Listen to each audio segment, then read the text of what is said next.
Fidèles internautes de Le Rural Bénin TV, l'eau qui est censée être une source d'espoir pour nos agriculteurs est en train d'être une menace.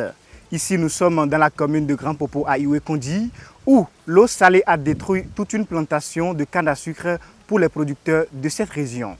Quelles sont les réalités? Quels sont les inconvénients? Quelles sont les menaces auxquelles ils sont exposés? Nous allons les découvrir dans cet élément.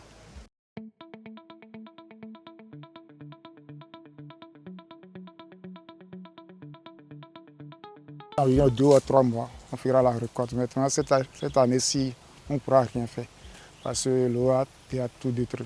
Moins de 2 mois avant la récolte, les producteurs de canne à sucre de Iwekondi dans la commune de Grand Popo espéraient terminer la saison sur une note positive. Mais aujourd'hui, leurs espoirs s'effondrent. Sur près de 8 hectares, un phénomène inhabituel s'est installé. Une progression d'eau salée qui envahit progressivement les plantations. Une situation que les producteurs disent ne jamais avoir vécue auparavant. Et puis un jour, on s'est levé, on est allé au champ, on a constaté que progressivement, les plantes sont en train de mourir.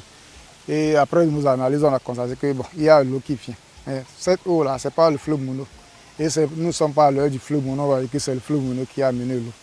Et c'est ainsi qu'on a commencé. Et au jour le jour, l'eau vient jusqu'à ce jour, on doit dire que on n'a plus rien.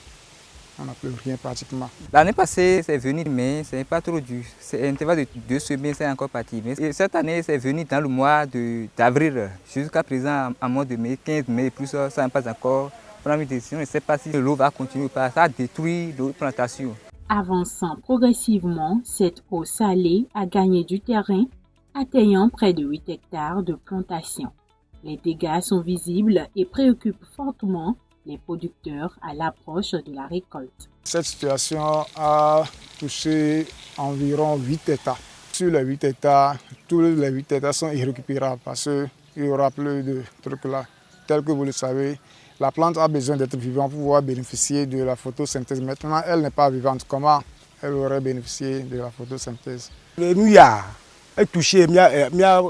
Cette situation a touché tous les producteurs de Iwekondi, pour ne pas dire tous les producteurs de Grand Popo. Et ce n'est pas sûr que l'année prochaine, cette superficie que les gens ont cultivée cette année, ils vont encore faire. Car les plantes vont mourir, la terre est salée et il n'y aura plus de pépiniers.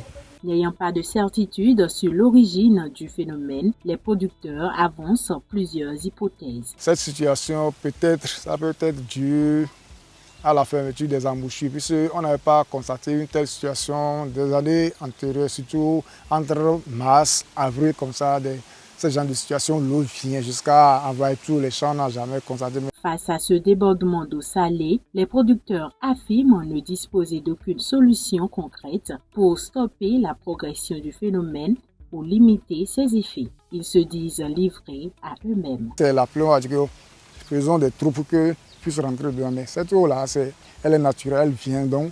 Il n'y a aucune manière de pouvoir dire qu'on va sauvegarder pour que l'eau ne puisse pas rentrer dans le champ. Parce que nous n'avons aucune solution, parce qu'il ne s'agit pas de pluie, mais d'une eau salée qui coule. Ce qui nous étonne, c'est que ce n'est pas de l'eau du fleuve. Nous ne savons pas d'où vient cette eau depuis le mois d'avril. À quelques semaines de la récolte, l'inquiétude grandit. Les producteurs lancent un appel urgent aux autorités et aux structures compétentes pour une intervention rapide. J'aimerais simplement dire aux autorités de penser à nous, de penser vraiment à nous, puisque nous sommes dans un souci où vraiment ça serait compliqué pour nous, surtout pour le jardin qui va bientôt démarrer. Le gouvernement doit venir à notre secours parce que c'est cette activité qui nous permet de vivre. Nous n'avons plus d'autres activités. Avec cette eau salée qui coule, nous ne pouvons plus semer, surtout que la terre est devenue salée. Nous ne savons pas quand cette situation va finir, alors que dès le mois d'octobre, nous commençons déjà la production. Que le gouvernement nous aide. Mois de juin, donc, nous que vous n'avez gouvernement Vu que les champs sont détruits, nous allons nous trouver de l'argent pour le temps de travail dans nos plantations. Nous appelons les autorités à venir nous soutenir. À Ewe-Kondji, la canne à sucre, source essentielle de revenus pour plusieurs familles, est aujourd'hui menacée par un phénomène encore difficile à expliquer. Au-delà des pertes agricoles, c'est toute une économie locale qui se retrouve fragilisée face à un phénomène environnemental dont l'ampleur interroge désormais les autorités et les spécialistes.